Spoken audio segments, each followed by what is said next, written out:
Washington Tribune News Service. When he was named special counsel in May, Robert S. Mueller III was hailed as the ideal lawman, deeply experienced, straight-laced and nonpartisan, to investigate whether President Donald Trump's campaign had helped with Russian meddling in the 2016 presidential election.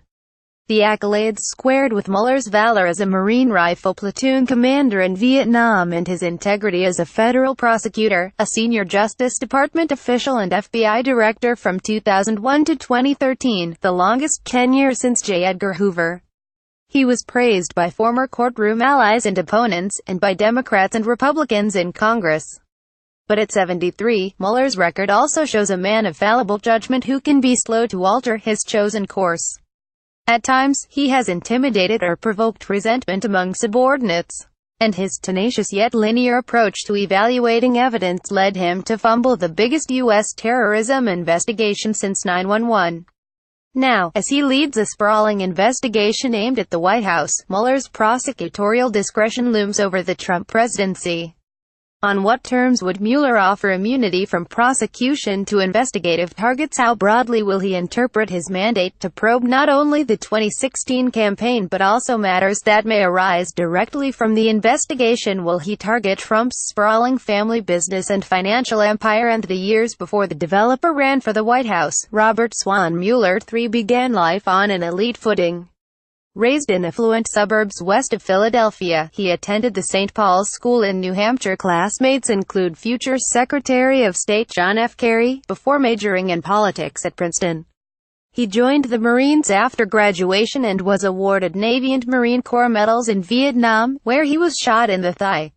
He graduated from the University of Virginia School of Law in 1973.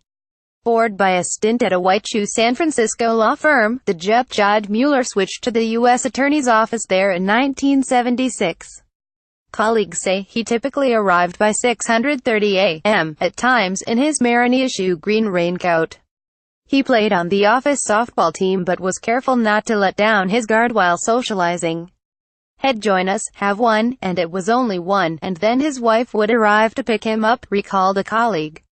Mueller also is remembered for a headline-grabbing case that ended in failure. In 1979, the government lodged then-oval racketeering charges against 33 members of the Hells Angels Motorcycle Club. The indictments alleged bombings and murders as well as the manufacture and sale of illegal drugs. The defendants and their supporters were so feared that bulletproof glass was installed in court to shield the judge. The first trial, of 18 defendants, ended with only 5 convictions. All were overturned on appeal. Mueller, who led the U.S. Attorney's Special Prosecutions Unit, then took over the case.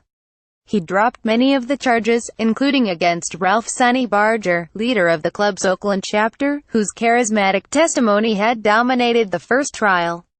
Mueller led a team of 4 prosecutors in court when the second trial, with 11 defendants, began in October 1980. But after 4 months, the jury said it was deadlocked, and the judge declared a mistrial.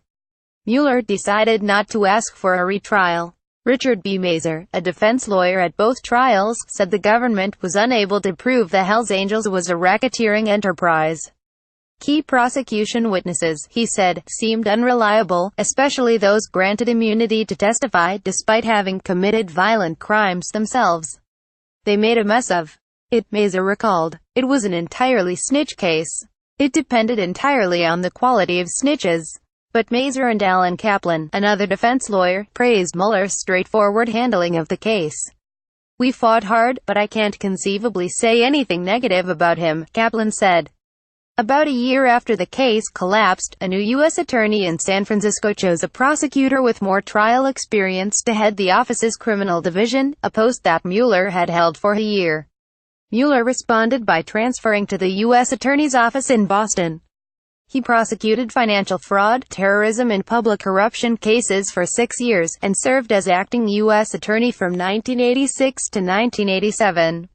One case, involving a Soviet bloc spy, gave Mueller an early window into U.S.-Russia intrigues. At the direction of the Justice Department's Internal Security Division, Mueller negotiated a plea agreement with an East German physicist named Alfred Zale and his lawyer. In February 1985, Zale admitted in court that he had conspired to deliver U.S. defense information to East German intelligence authorities.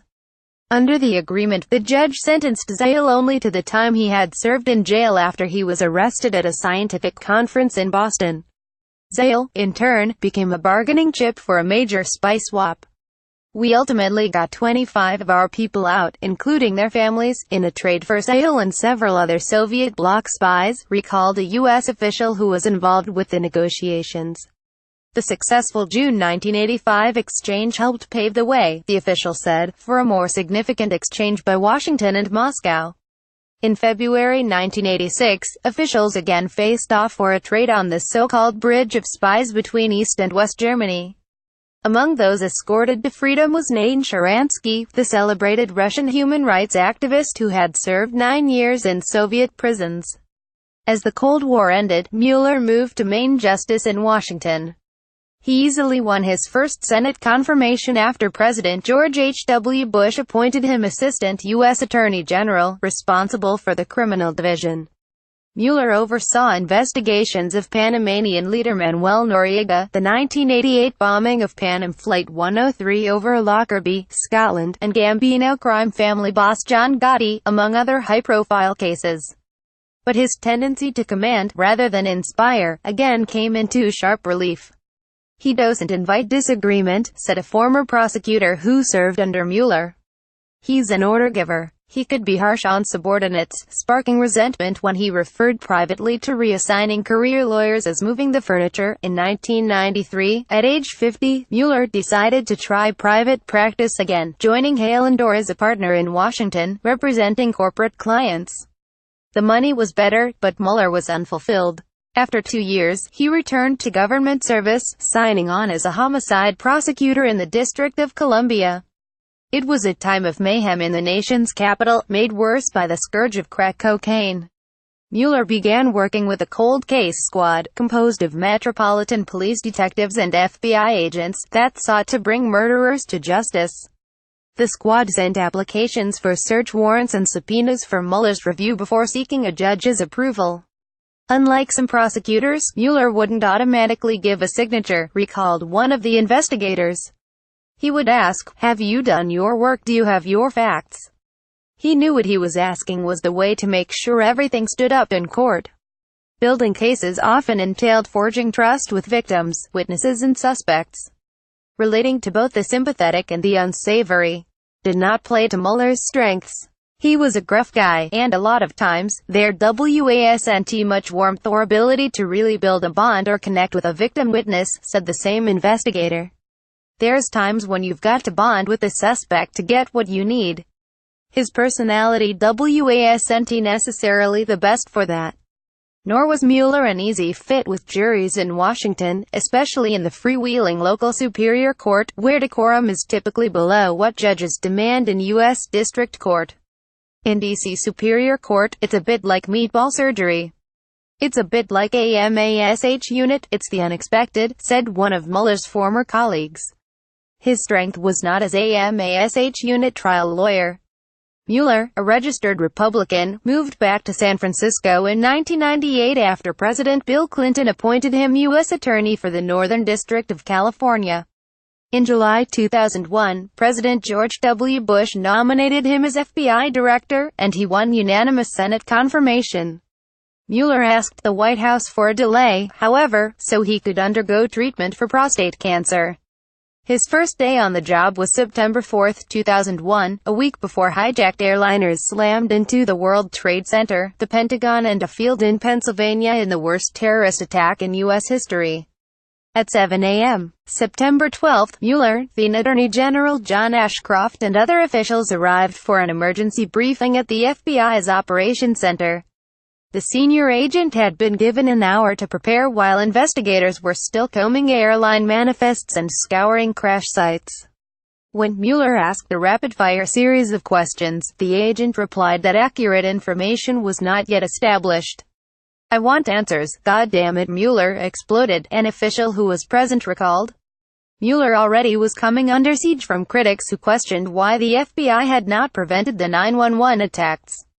Fear spread of a second-wave terrorist strike. Mueller countered by announcing plans to reshape the FBI. Its first priority would be to prevent another terrorist attack, not conventional law enforcement. The enormity of the FBI's challenge emerged within weeks. A handful of letters, laced with powdered anthrax, killed 5 people and sickened 17 others.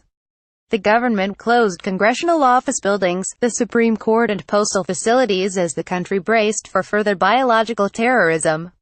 But Mueller's FBI struggled for nearly 7 years to determine who was responsible, even as he personally managed the case from headquarters. The director was always the leader of the anthrax investigation, period, said Michael Mason, former head of the FBI's Washington field office. The FBI focused on Stephen Hatfield, a virologist at the U.S. Army's laboratories at Fort Detrick, MD. In January 2003, Mueller assured congressional leaders in a closed-door briefing that bloodhounds had traced anthrax from the attacks to Hatfield. But Hatfield had no experience handling anthrax. Nor did he have access to anthrax stored at Fort Detrick or elsewhere. Years later, the FBI would reject the bloodhound evidence as unreliable. After media leaks fingered Hatfield, he sued the FBI and the Justice Department on privacy grounds. In June 2008, the government agreed to pay Hatfield about $5.8 million. 2 months later, on August 6, Mueller summoned senior investigators and prosecutors on the anthrax case to his 7th-floor office. The FBI would hold a news conference that afternoon, and he wanted to recap the case's stunning denouement. Bruce Evans, an Army microbiologist at Fort Detrick who specialized in handling anthrax, had committed suicide after his lawyers informed him he was about to be charged with murder for the letter attacks. Evidence showed Evans had created and held custody of a batch of anthrax traced by DNA to each of the killings. Evans had spent hours alone in specially equipped labs just before each batch of letters was mailed. Mueller let others hold the news conference. Some aides who met Mueller that day think he was reluctant to publicly address the missteps with Hatfield, the bloodhounds and the long delay in focusing on Evans. "I think he was personally embarrassed," said one. "I would assess him as someone that can't accept the fact that he screwed up." At FBI headquarters, protecting the director from embarrassment was ingrained. A case in point unfolded in 2011, just as the Senate was considering President Barack Obama's request to extend Mueller's expiring term as FBI director by 2 years. The FBI's Inspection Division, a unit that scrutinizes bureau operations, conducted a 3-week examination of the Directorate of Intelligence, a unit that Mueller created to carry out the shift in preventing terrorism. They inspected it, and they wrote the inspection report, and it said the whole thing's broken, set it on fire and start from scratch, said a former official familiar with the report. Another ex-official confirmed the account. Mueller's top aide saw peril in following normal procedure, forwarding the report to the Justice Department's Inspector General for possible follow-up action. "It was, the director will get skewered. We've got to protect him, and we can't issue this," the former official recalled. The aides kept the report in-house, the former official said, by tweaking its language. Anywhere it said inspection, they changed it to review, and said this was a review, not an inspection, and therefore they didn't have to issue it to the Inspector General. 2 years later, Mueller, without citing the inspection, informed Congress that he had restructured the Directorate of Intelligence to maximize organizational collaboration, identify and address emerging threats and more effectively integrate intelligence and operations within the FBI. During his final months as FBI director, Mueller was again enlisted to help with a thorny matter in U.S.-Russia relations. In the summer of 2013, the White House asked Mueller to negotiate the release from Russia of Edward Snowden, the former National Security Agency contractor who stole volumes of classified material on U.S. surveillance operations at home and abroad. Snowden had fled to Moscow after leaking the data to journalists. Unlike the Cold War spy cases, the U.S. did not offer a trade. The Obama administration wanted Moscow to return Snowden as part of a diplomatic reset, an ultimately unsuccessful effort to improve relations with Russia. Lisa Monaco, the White House's Homeland Security advisor, tasked Mueller to talk to Alexander Bortnikov, head of Russia's Internal Security and Counterintelligence Service, the FSB. For at least a week, Mueller called Bortnikov's office, starting at 3 a.m. in Washington. Each time, the FBI director was turned aside without getting Bortnikov on the line. Mueller just kept calling over there, like begging to talk to the guy, said a former official. Instead, Snowden was granted asylum in Russia. The unsuccessful outreach offered Mueller insight into Russian intelligence, who U.S. officials say helped and leaked Democratic Party emails last year in an effort to undermine U.S. democracy and to help Trump's campaign. Investigators and lawyers who have worked with Mueller say that his legacy as special counsel will depend, ultimately, on his resolve, his integrity and especially his judgment.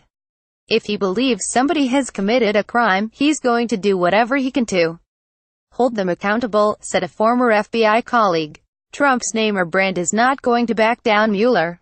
About this story, this article is based, in part, on interviews with more than 24 lawyers and investigators who have worked with Mueller. Citing the sensitivity of the Russia investigation and potential repercussions, most spoke on the condition of anonymity. Mueller declined through a spokesman to comment. Copyright 2017 Los Angeles Times. Visit Los Angeles Times at www.lawtimes.com. Distributed by Tribune Content Agency, LLC.